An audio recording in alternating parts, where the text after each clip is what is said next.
Today's video is sponsored by PCBWay.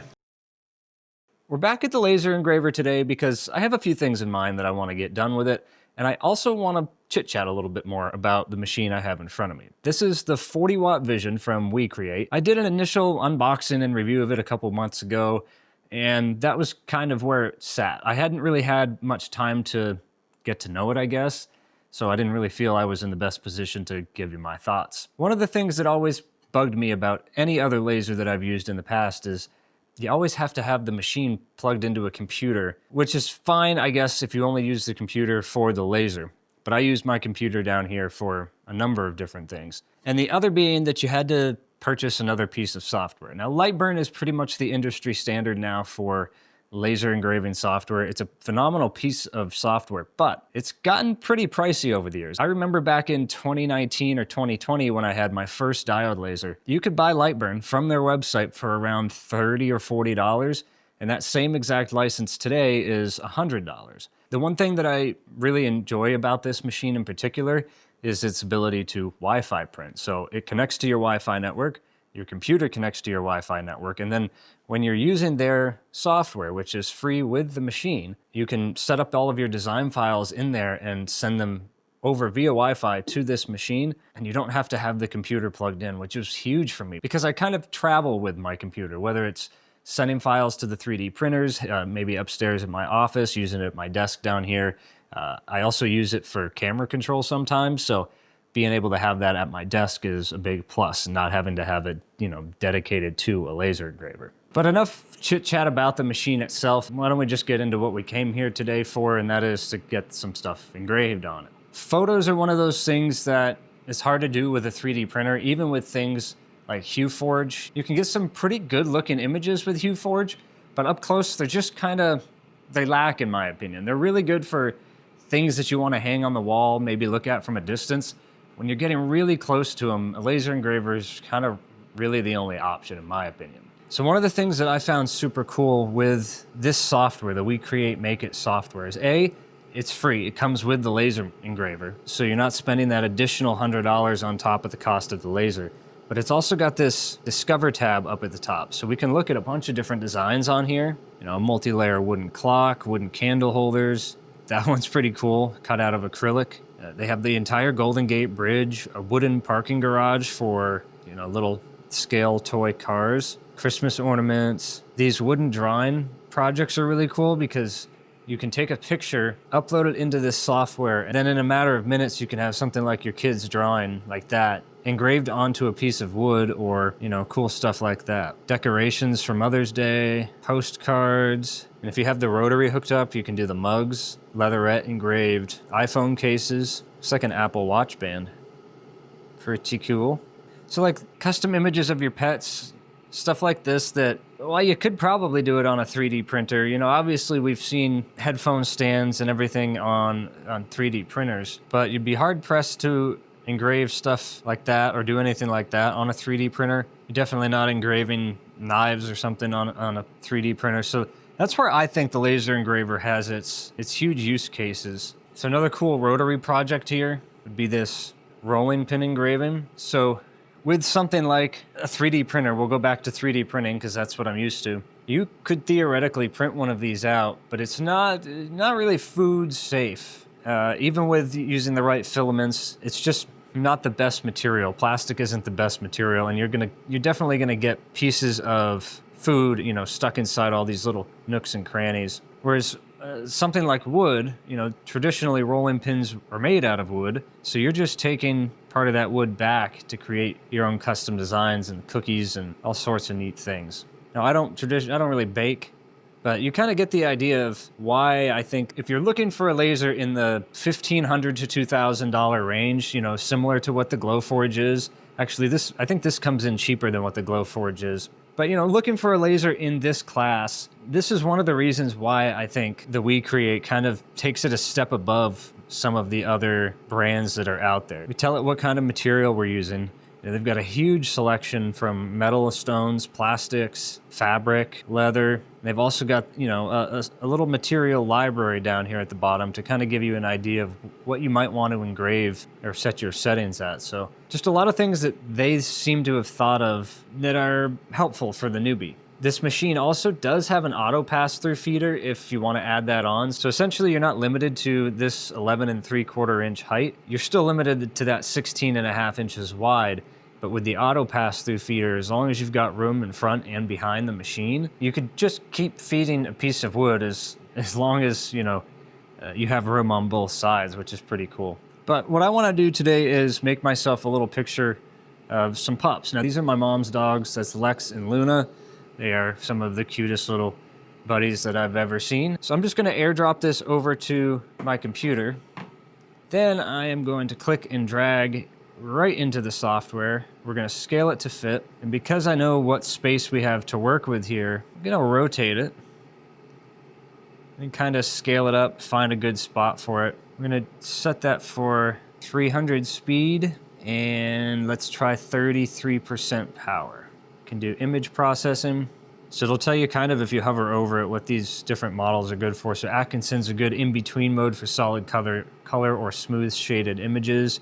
Floyd, jitter only, spreads the error to adjacent pixels. Jarvis, high quality dithering, usually the best choice for smooth shaded or photo images. So let's choose Jarvis. Let's bring up some of the highlights a little bit. Kind of just leave it at that. Then I can hit autofocus and the machine kind of will auto go down, kind of moves itself up and down until it's in an area where it can actually engrave the material. And the other thing that I'm going to do is select this and have it cut that out afterwards. So we can start off with the image engraving. We've got image processing set up for Jarvis. That's all good. We can just hit start. It should take about 28 minutes. And to start the engraving, all we have to do is press the start button. So as you can see, this one's a pretty large image. I guess I should have taken a measurement of this before I went and sent it off to the machine. But still, all in all, for this size of an engraving, 28 minutes isn't that bad. Especially given the level of quality that this thing is able to put out in that short 28 minutes. I gotta be honest with you, I'm not sure it's actually gonna take that long, just based off of what I'm looking at now and how far along the progress bar is. But we will see. Not everyone has access to a CNC machine, and even if you do, complex cuts, tight tolerances, and premium finishes aren't always the easiest to achieve. PCBWay's CNC machining services lets you upload CAD files and get high-precision parts in aluminum, brass, steel, and even plastic with perfect accuracy and a flawless finish. If you need custom mechanical components, why spend hours machining them yourself when you can get them done faster and cheaper at PCBWay? Upload your design and get a free instant quote today at PCBWay.com.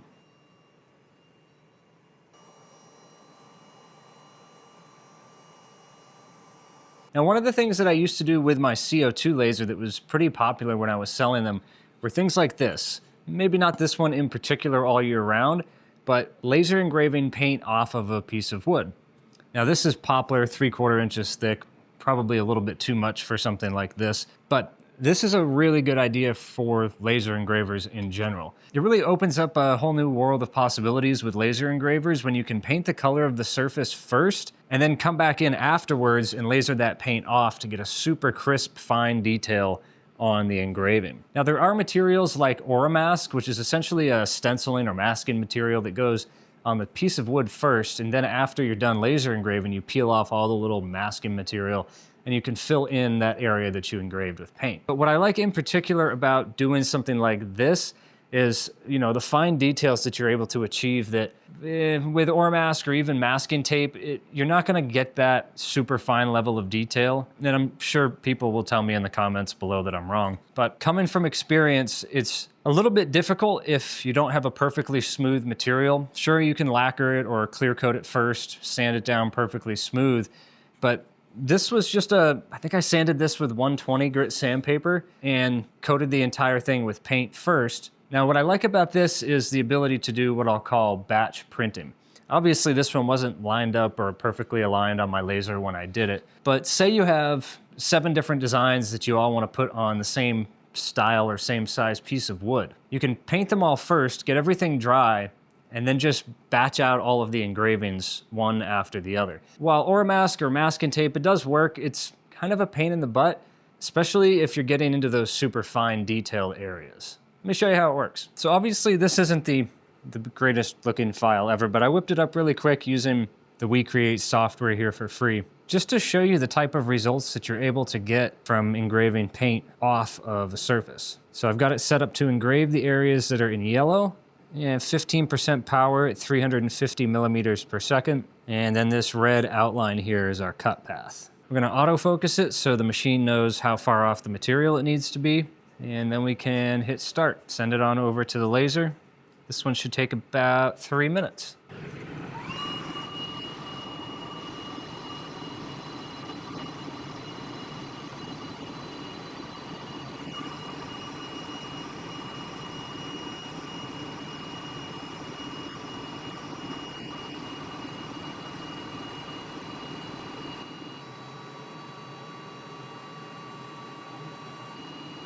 So right off of the machine, you see our original print with the dogs. You can kind of get the idea of what it is, but the darker dog Luna there didn't come out quite as good.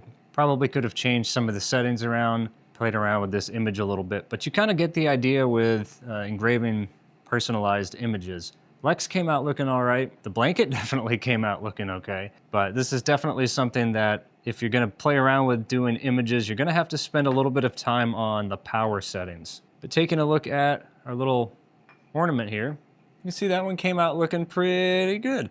Aside from the design being lackluster and nothing special, the actual purpose of the engraving came out looking really nice. So obviously depending on the type of wood that you choose to go with, now ignoring the fact that this one's covered in overspray from sitting around my shop for a little while, you can see where the appeal would be for something like this.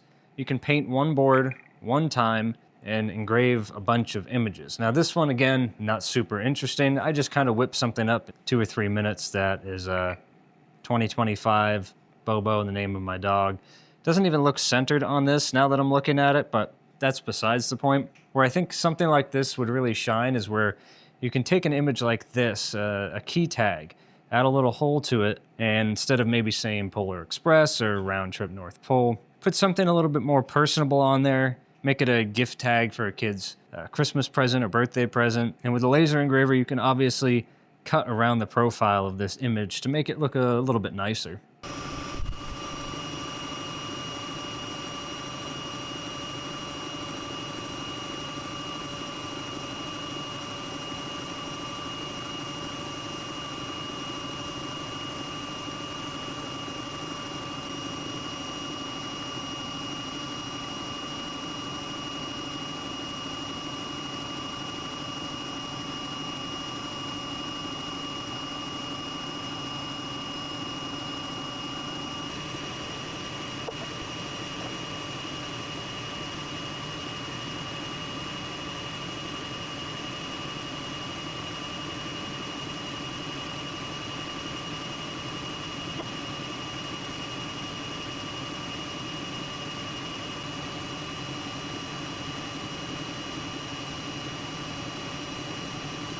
So I did this one at a little bit of a more reasonable size than this first one.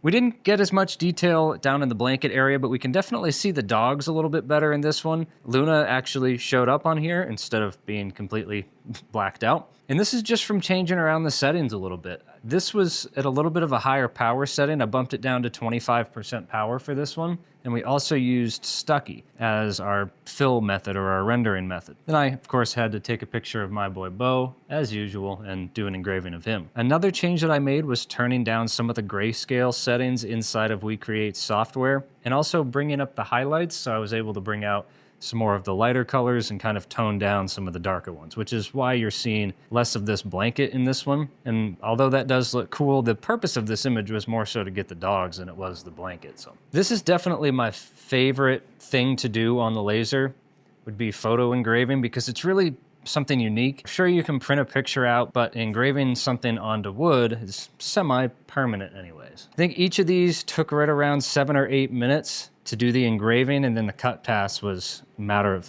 maybe 20 or 30 seconds just to get these cut out.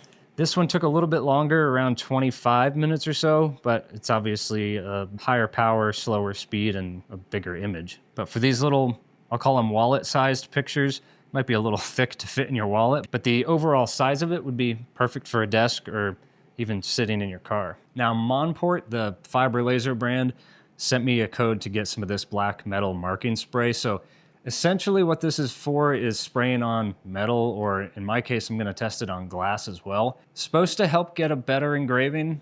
We'll see how that actually ends up working. I haven't really played around with it much. It just came in a couple days ago.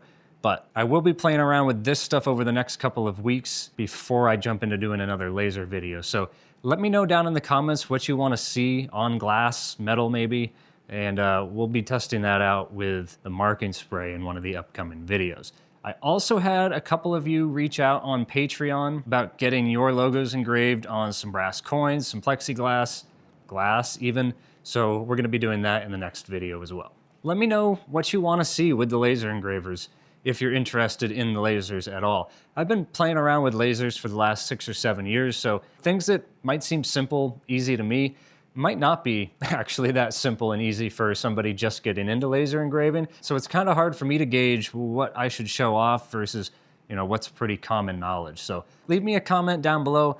That'll really help me figure out exactly what I should or shouldn't be showing off based off of the knowledge of you, the audience. Because at the end of the day, the videos are for you guys, not really for me. So definitely leave those comments down below, letting me know what you want to see me engrave. If you want me to test out photos, leave me comments, letting me know what those might be. Always down to test out some of the AI photo engraving, AI features and stuff. There's always something new, it seems like, with AI. So definitely room to play around with that as well. I want to say thank you again to PCBWay for sponsoring today's video. If you have any custom CNC machining, laser cutting, PCB manufacturing, or even 3D printing services that you need to take advantage of, be sure to check them out using the link in the description below. Bo says it's time to wrap this one up, so I will see you guys in the next one. Take care.